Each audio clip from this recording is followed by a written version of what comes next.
노래는 성령을 믿사오며 하는 부분을 신앙 고백 가운데 성령을 믿사오며 하는 부분을 공부를 합니다. 성령님.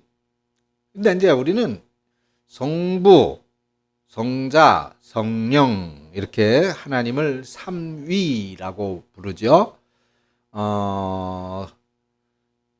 자, 저를 이형근으로 부르고 또 대강교회 목사라고 부르고 또 조희준이 할아버지 이렇게 부르고 그렇게 근데 사람은 한 사람이지만은 이제 그렇게 그 역할 또는 위치에 따라서 이름을 다르게 부르죠.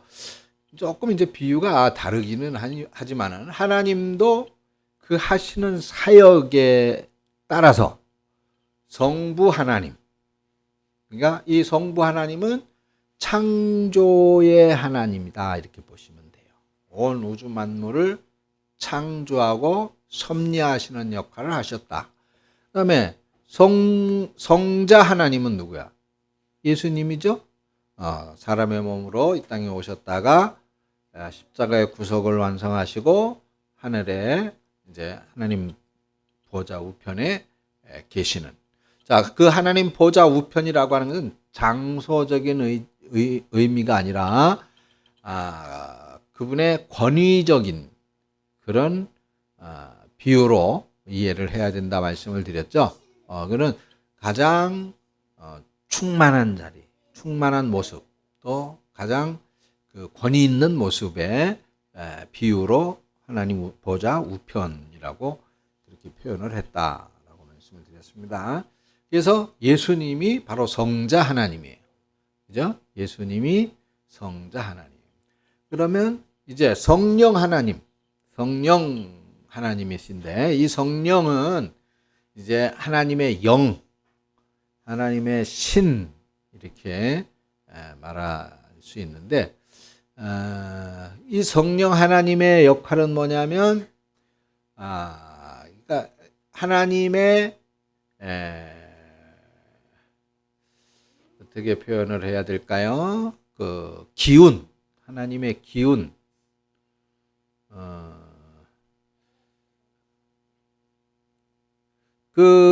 이 모든 이제 하나님의 섭리는 이 세 분 하나님의 그 모습 가운데에서 이루어지는데 그 역할에 있어서 이 성령 하나님은 하나님의 영이시니까 그 예수님이 오셔서 이루신 구속 사역을 이제 통해서 그 만드신 그 성도들, 하나님의 백성들이 있잖아요. 하나님의 자녀들. 그 하나님의 자녀들과 함께 하시면서 그 하나님의 자녀들의 마음속에 신앙의 동기를 불러일으켜주고 신앙을 붙잡아주는 그런 역할을 하시는 하나님이다. 이렇게 보시면 됩니다. 그러니까 자, 우리 속에 사도 바울도 고백을 했지만 선한 마음과 악한 마음이 있다 그랬어요. 그 선한 마음이라고 하는 이제 성령 하나님의 기운, 성령 하나님의 움직임이라고 말할 수 있겠죠. 악한 마음은 그것은 사탄의 유혹, 마귀의 유혹, 회방 이렇게 볼 수가 있을 거예요. 자, 그러면 쉽게 얘기해서 오늘 우리 최영재 집사님 몸이 아파. 지금 약 기운 때문에 정신도 혼미해. 그래서 여기가 교회인지 집인지 지금 잘 몰라. 근데 그래도 굳건히 이 자리, 나는 그래도 권사 후보야 이러면서 자리를 굳게 지켜서 예배를 드려야 돼 라는 마음을 불러일으키는 역할을 하는 분이 누구예요? 그 성령 하나님이에요. 반면에 야, 너 아프니까 오전에 예배 드렸으니까 집에 가도 돼. 집에 가. 예배 드리지 말고 가. 라고 유혹하는 역할은 뭐예요? 그게 악한 영, 마귀, 사탄의 영이다 이 말이죠. 그래서 우리 속에는 늘 이 두 가지가 싸워요. 그래서 그 싸우는 거를 우리는 무엇으로 표현하느냐? 갈등이라고 표현하는 거예요. 갈등. 그래서 내가 하나님의 원하심, 또 하나님의 영광을 위해서 충성과 헌신을 하게 되어지는 것은 성령 하나님의 도우심으로 그렇게 되는 것이다 말이죠. 근데 거기서 실패하게 되면, 즉 악한 영의 유혹에 내가 포기하고 무너지고 실패하게 되면 그것은 이제 사탄에게 진 거예요. 마귀에게 진 거예요. 그래서 우리는 우리 속에, 그래서 믿음과 신앙에 관한 그런 일, 그러니까 항존직으로 이렇게 좀 하셔야 되겠습니다 했을 때, 충성으로 감당하겠습니다 하는 것은 성령 하나님의 도우심이고, 난 죽어도 못해요 그러는 거는 누가 방해하는 거야? 최명경 집사님, 뭐 딴 생각해? 누가 방해하는 거야? 사탄이 방해하는 거야, 마귀가. 그렇지? 그죠? 하나님의 일에 나는 안 해요, 못 해요 라고 하는 거는 성령님이 그렇게 우리 속에 그런 마음을 주실 리는 없잖아요. 그래요. 그죠? 근데 사탄은 항상 하나님의 일을 회방하는 거예요. 방해하고, 못하게 하고, 상 못 받게 하려고. 자, 그래서 성령을 믿사오며 라고 하는 신앙 고백은 바로 이 하나님의 역할을 믿는다 그 말입니다. 내 속에 선한 영을 창조하시는 이 하나님의 역할, 이 성령의 역할을 내가 믿는다. 그래서 지금 이제 이 땅에 보이지 않는 영적인 존재로 우리들과 함께 계셔서 우리들의 신앙을 돕고 협력하고 우리들로 하여금 신앙의 믿음의 일에 힘을 내도록 도와주시는 역할을 하시는 하나님이 누구라고? 그것이 성령 하나님이다. 그래서 여기 보면은 이 성령의 역사하심과 감동하심으로 우리가 믿음 생활에서 승리할 수 있다. 이렇게 말하고 있습니다. 그러니까 성령의 역사하심과 감동하심으로 우리의 마음을 이렇게 일으켜 주셔서 우리로 신앙생활에서 충성하고 헌신하고 그리고 그 믿음의 역할들을 감당할 수 있도록 그렇게 도와주신다라고 하는 것입니다. 그렇게 할 수 있도록 도와주시는 하나님의 역할이 성령 하나님의 역할입니다. 자, 그래서 이런 역할들을 우리가 이런 이제 믿음 안에서 신앙 안에서 해야 하는 이런 역할들을 감당할 수 있도록 이제 힘을 내게 해 주시는데, 그런 힘을 내게, 신앙에서 우리가 힘을 내게 할 수 있도록 도와주시는 성령 하나님의 가장 중요한 그 역할의 증거가 있어요. 증거. 우리들에게서 나타나는 증거. 그 증거가 뭐냐? 그것이 바로 은사라고 하는 것입니다. 은사. 즉 또는 달란트라고 말을 해요. 근데 과거에는 우리가 70년대, 60년대, 70년대, 80년대 초까지만 해도 사실 은사 그러면 그냥 방언을 하고 또는 환상을 보고 예언을 하고 이런 걸로 많이 좀 잘못 설명을 했어요. 근데 사실 그것도 은사가 아닌 거는 아닙니다. 근데 거기에 은사가 이 성령님의 은사가 치우쳐서는 절대로 안 돼요. 거기에 치우치게 되면 소위 말하는 신비주의라고 하는 쪽으로 빠지게 됩니다.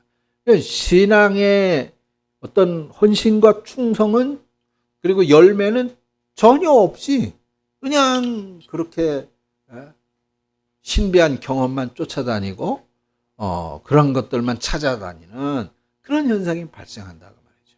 마치 뭐 무당처럼 또 뭐 굿하는 것처럼 그 난리발광을 하고 그런 일들이 그때까지만 해도 있었어요. 근데 이제 점점 우리가 성경에 많은 신학자들이 이제 연구를 하고 또 그 내용들을 밝히면서 이 은사라고 하는 것은 성령께서 우리에게 주시는데 성령께서 주시는 이 은사는 바로 이 하나님의 영광된 일을 위하여 내가 그것을 어떠한 일이든 그것을 감당할 수 있도록 도와주시는 힘, 그래서 우리에게서 나타나는 능력이다 라고 표현할 수 있는 것입니다. 그래서 그것은 뭐 여러 가지가 있겠죠. 교회에서 우리가 헌신할 수 있는, 사실 이런저런 또 하나님의 일을 하려다 보면은 사실 많이 부족하고 모자라고 그래요. 제가 뭐 우리 권사님 이번에 우리 장로님 한번 하셨으면 좋겠습니다. 우리 집사님들 권사님 좀 하셨으면 좋겠습니다. 이렇게 부탁을 드렸을 때 아유 나는 뭐 못합니다. 나는 자격이 안 됩니다. 뭐 그렇게 말씀을 하셨잖아요. 근데 그러한 것들을 극복하고 이겨내면서 감당할 수 있도록 도와주시는 역할을 하는 분이 성령 하나님이고, 그러한 것들을 감당할 수 있도록, 그런 직분들을 감당할 수 있도록 우리에게서 나타나는 능력이 바로 은사라고 하는 것이다 라고 하는 겁니다. 그러니까 여기서 성령, 우리가 신앙 사도신경에서 성령 하나님을 믿사오며 라고 하는 것은 바로 이 하나님의 역할, 이 하나님이 지금 신앙생활을 하는 나하고 함께 계시면서 내 속에 계시면서 나를 복돋아서 믿음의 일에 용기와 믿음의 일에 충성과 믿음의 일에 헌신을 할 수 있도록 도와주시는 분이 바로 성령 하나님이다. 그래서 우리로 이렇게 설명을 했어요. 성령을 통해서 하나님께서 주시는 이러한 여러 가지 은혜와 신령한 은사들을 통하여 그리스도 안에서, 믿음 안에서 충성되며 헌신되이 일하여 승리할 수 있도록 도와주신다 라고 설명을 하고 있습니다. 그게 성령을 믿사오며 라고 하는 고백 속에 담겨진 신앙 고백입니다. 그럴 때요, 여러분들 성령 하나님을 믿습니까? 그러니까 우리가 힘들 때, 우리가 지칠 때, 그러면 어떻게 해야 돼요? 성령 하나님 나 좀 도와주세요 라고 기도해야 되겠죠. 그죠? 성령 하나님 나에게 능력을 주세요. 나에게 감당할 수 있도록 도와주세요. 내가 충분히 성공할 수 있도록 달란트를 주세요. 은사를 주세요 라고 기도해야 된다고 말이에요. 그래서 성령 하나님을 늘 이렇게 이제 신학적으로는 설명을 하는데, 성령 하나님을 환영해야 된다라고 하는 겁니다. 성령 하나님을 환영해야 된다는 건 뭐예요? 모셔야 된다. 그분을 반가워해야 된다. 그분을 기뻐해야 된다라고 하는 것이죠. 자, 우리가 흔히 기도할 때에 예수님 뭐 어떻게 되기를 원합니다. 예수님 어떻게 해주세요. 예수님 뭐 도와주세요. 그렇게 기도하잖아요. 그죠? 그건 틀린 거 아니에요. 맞아요. 그런데 그런 기도 가운데 이제 우리가 신앙의 믿음에 관련되어져 힘과 또 용기를 내는 거, 충성과 헌신을 될 수 있는 그런 어떤 계기를 만들어 주는 거, 그런 역할들은 성령 하나님이 하시는 일이니까, 예를 들어서 성령 하나님 나를 도와주셔서 내가 이 일을 감당할 수 있게 해주세요. 성령 하나님 내가 이 일을 충성하며 헌신하는데 지치지 않게 해주세요. 성령 하나님 내가 전도하는데 필요한 달란트를 주세요. 내가 전도하는 사람이 내 전도를 받아들여서 교회 다닐 수 있도록 성령 하나님께서 그 사람의 마음을 움직여 주세요 라고 기도하는 것이 맞다 그 말이죠. 그런 역할들의 도움을 구할 때는 바로 성령 하나님의 이름을 성령님을 부르면서 기도해야 되는 것입니다. 물론 예수님 그렇게 해주세요라고 기도해도 그게 틀리거나 잘못된 기도는 아니에요. 어차피 그렇게 불러도 결국 예수님도 하나님이고 성령님도 하나님이고 성부 하나님도 하나님이시죠. 틀린 거는 아니에요. 틀린 거는 아닙니다. 그런데 그렇게 성령 하나님도 자주 우리가 부르고 그 성령 하나님의 역할을 기억하면서 도움을 구하는 것도 중요하다. 그것이 우리 신앙생활을 더욱더 힘있게 하는데 크게 중요한 도움이 된다라고 하는 것을 의미하고 말씀하는 것입니다. 그래서 이 사도신경 속에 성령을 믿사오며라고 하는 고백의 내용이 들어가 있는 거예요. 그만큼 성령 하나님의 역사. 지금 이 땅 위에 존재하는 우리가 이 세상에서 살아가는 동안에는 이 성령 하나님의 역할이 중요하다라고 하는 것을 우리는 알 수가 있습니다. 자, 그러면 이제 성령 하나님이 무슨 역할을 하시는 건지, 뭘 하시는지 우리는 분명히 알았죠?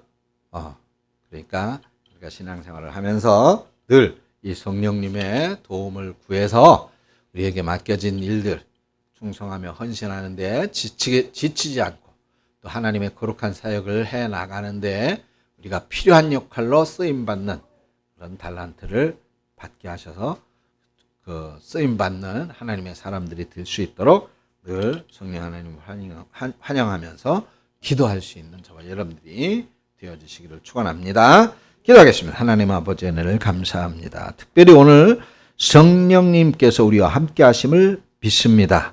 또 성령의 역사하심으로 우리가 신앙의 힘으로 내게 하고 또 주의 일에 충성하게 하시며 하나님을 예배하고 하나님을 찬양하는 일에 기쁨을 가질 수 있도록 우리 속에 성령님의 충동이 있음을 감사합니다. 그 충동으로 인하여 우리 마음속에 이와 같은 믿음이 불일 듯 일어나게 하시고 성령이 성령을 통하여 여러 가지 신령한 은혜와 은사를 받아서 더욱 우리 하나님께서 나에게 기대하는 바를 온전히 감당하여 하나님을 기쁘시게 하는 우리 성도님들이 되어질 수 있도록 인도하여 주시옵소서. 성령 충만을 주시옵소서. 예수님의 이름으로 기도합니다. 아멘.